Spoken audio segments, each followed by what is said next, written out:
안녕하세요. 오늘은 스콧 피츠제럴드의 불멸의 명작 위대한 개츠비에 대해 함께 이야기 나누어 볼 시간입니다. 이 작품은 단순히 한 남자의 비극적인 사랑 이야기로만 볼 수 없어요.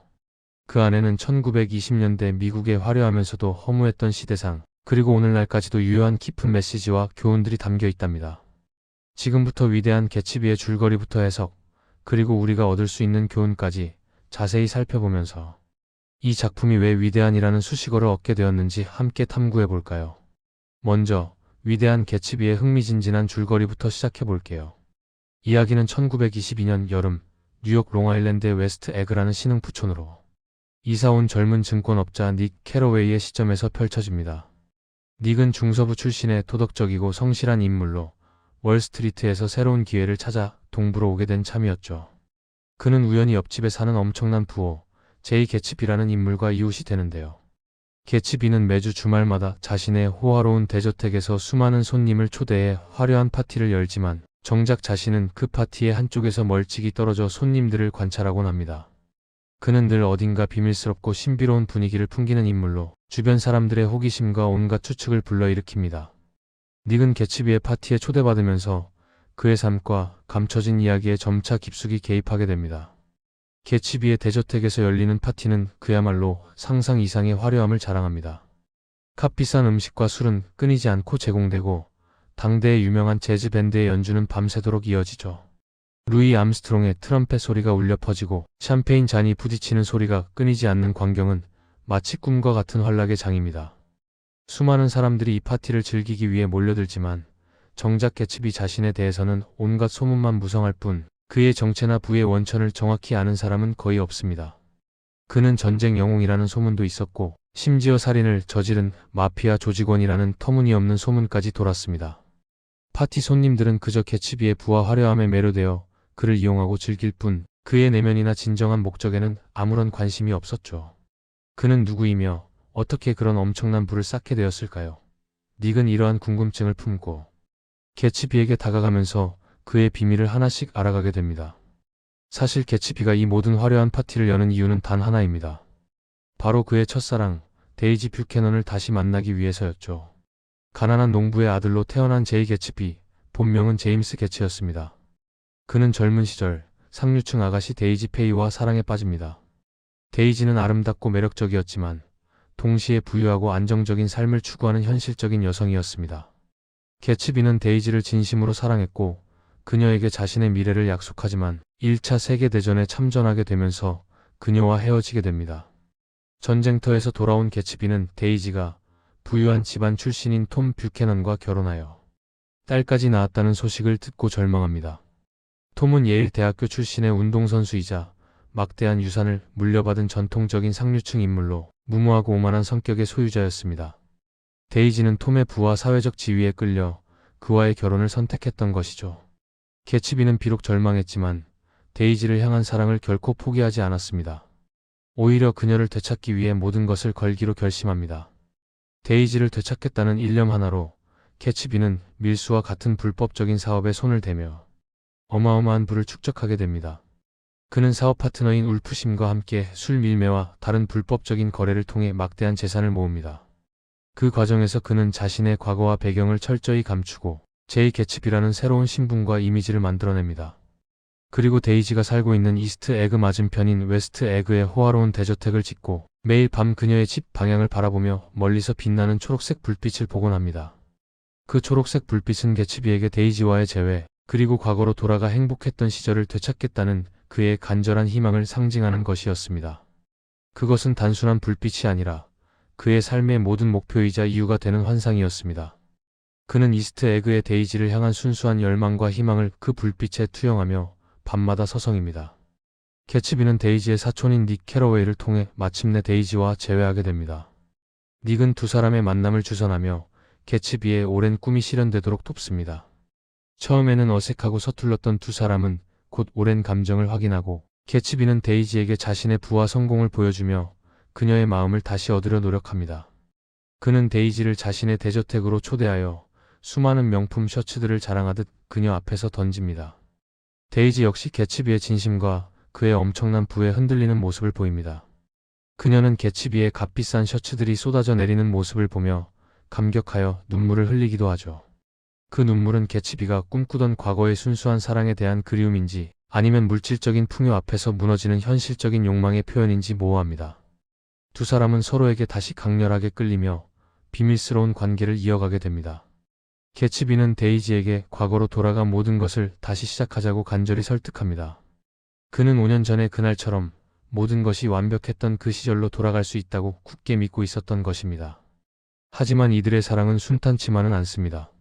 데이지의 남편 톰 뷰캐넌은 개츠비와 데이지의 관계를 눈치채고 점차 이 상황에 분노합니다. 톰은 자신의 아내가 신흥 부자와 바람을 피우는 것을 용납할 수 없었고 개츠비의 출신과 부의 원천에 대해 의심하기 시작합니다. 마침내 톰은 개츠비가 밀수와 같은 불법적인 방법으로 부를 쌓았다는 사실을 폭로하며 그를 비난하고 모욕합니다. 데이지는 과거와 현재, 개츠비의 순수한 열정과 톰이 가진 안정적인 상류층의 삶과 사회적 지위 사이에서 갈등합니다.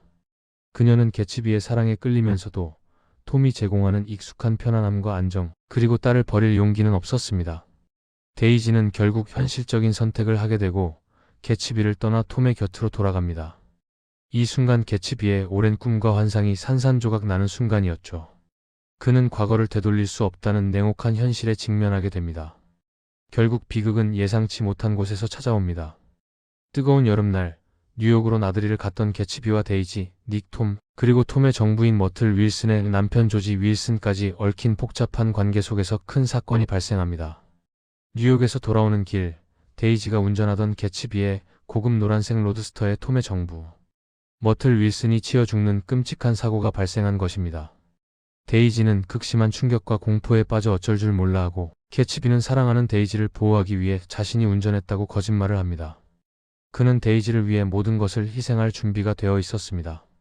머틀의 남편 조지 윌슨은 아내의 죽음에 대한 슬픔과 복수심에 불타오릅니다.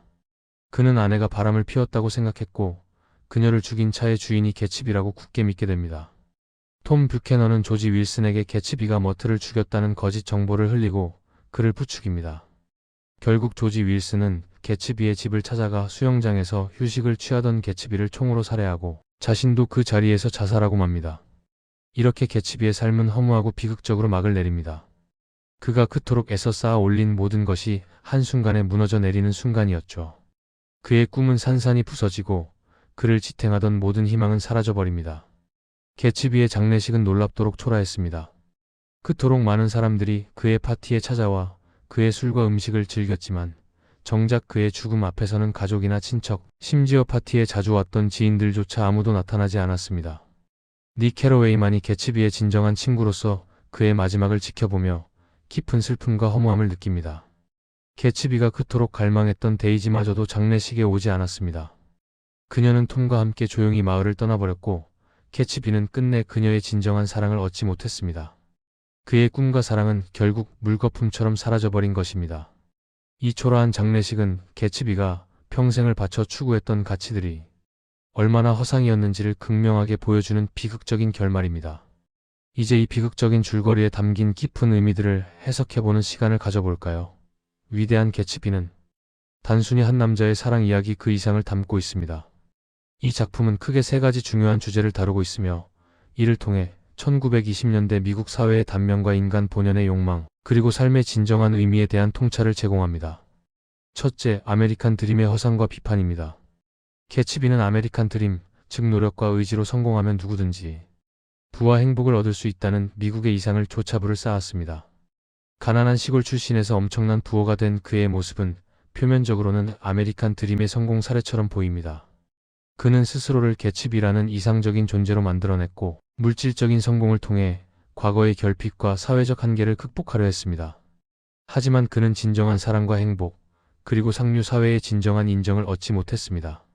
그의 부는 밀수와 같은 불법적인 수단으로 얻어진 것이었고 상류층 사람들은 그를 순수하게 받아들이지 않았습니다. 그들은 개츠비를 경멸하고 이용할 뿐이었습니다.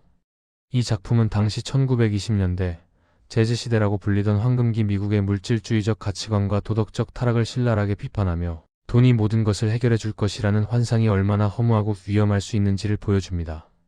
진정한 아메리칸 드림은 물질적인 성공뿐 아니라 도덕적 가치와 순수한 열정을 포함해야 한다는 메시지를 던지고 있습니다.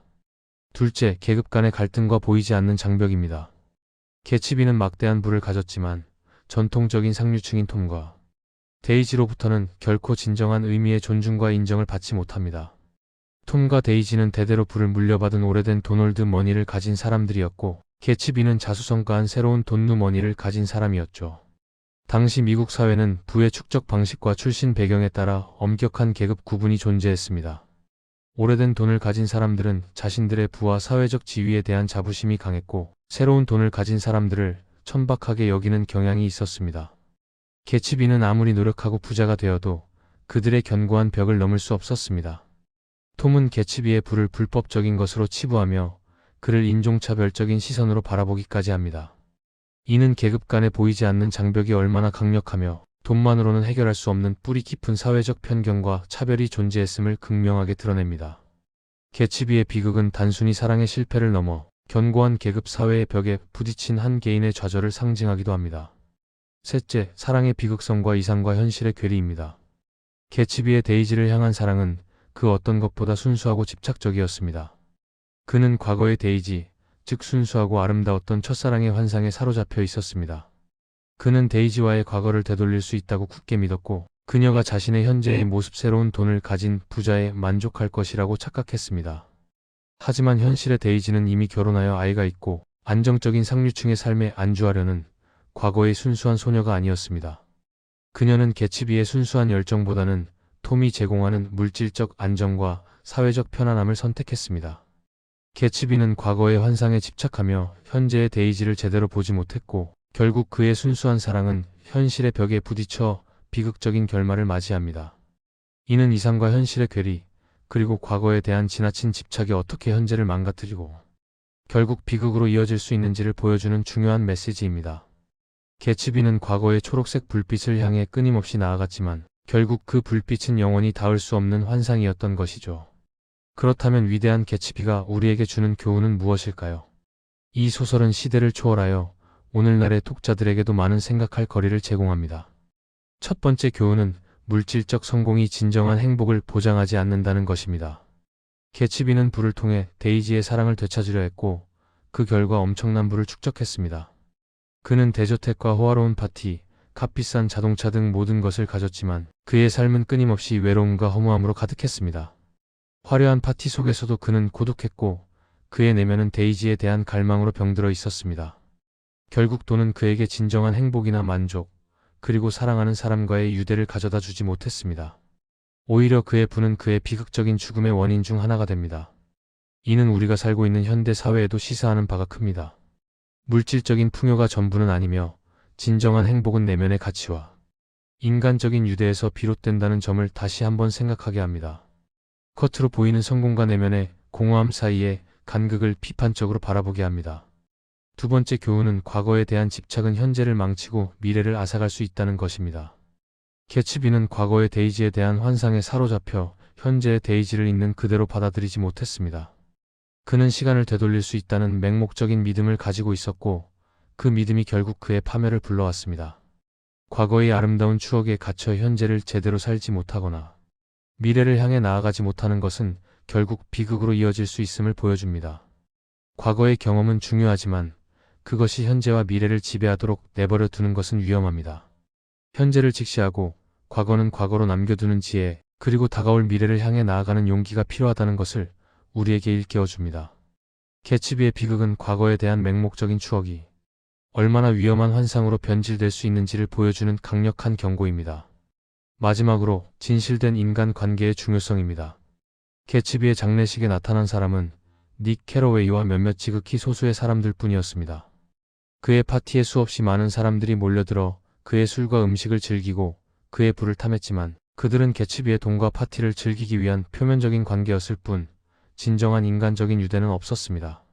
개츠비가 가장 힘들고 외로운 순간 그 누구도 그의 곁에 있어주지 않았습니다. 개츠비의 고독한 죽음과 초라한 장례식은 겉으로 보이는 화려함이나 피상적인 관계보다는 진실되고 깊이 있는 인간 관계가 얼마나 소중한지를 여실히 보여줍니다. 물질적인 풍요나 사회적 지위는 순간적일 수 있지만 진정한 우정과 사랑, 그리고 사람과의 관계는 삶을 풍요롭게 하는 핵심적인 요소입니다. 우리가 삶에서 진정으로 추구해야 할 가치가 무엇인지 다시 한번 생각하게 만드는 부분이죠. 닉 캐러웨이의 시선을 통해 우리는 개츠비가 추구했던 삶의 허무함과 동시에 진정한 인간성에 대한 가치를 발견하게 됩니다. 위대한 개츠비는 이처럼 시대를 초월하는 보편적인 메시지들을 담고 있기에 여전히 많은 독자들에게 깊은 울림을 주고 있습니다. 이 작품은 단순히 옛 소설이 아니라 1920년대 미국의 광란의 20년대를 배경으로 하면서도 물질주의, 계급 갈등, 사랑의 본질, 과거와 현재, 그리고 인간, 관계의 중요성 등 오늘날을 살아가는 우리에게도 많은 질문을 던지는 명작입니다. 피츠제럴드는 섬세하고 아름다운 문체로 인간의 욕망과 좌절, 그리고 꿈과 환상을 탁월하게 그려냈습니다. 우리는 개츠비의 비극적인 삶을 통해 물질적 가치의 한계와 인간의 순수한 열정이 어떻게 현실의 벽에 부딪혀 좌절될 수 있는지를 보게 됩니다. 동시에 닉 캐러웨이라는 관찰자의 시선을 통해 객관적이면서도 연민 어린 시선으로 이 모든 상황을 바라보며 깊은 성찰의 기회를 얻습니다. 여러분도 이 작품을 직접 읽어보시거나 다시 한번 음미해보면서 물질주의 사랑, 그리고 삶의 진정한 의미에 대해 깊이 성찰해보는 시간을 가져보시길 바랍니다. 이 작품은 분명 여러분의 삶에 깊은 통찰과 감동을 선사할 것입니다. 다음 시간에도 흥미로운 이야기로 찾아오겠습니다. 감사합니다.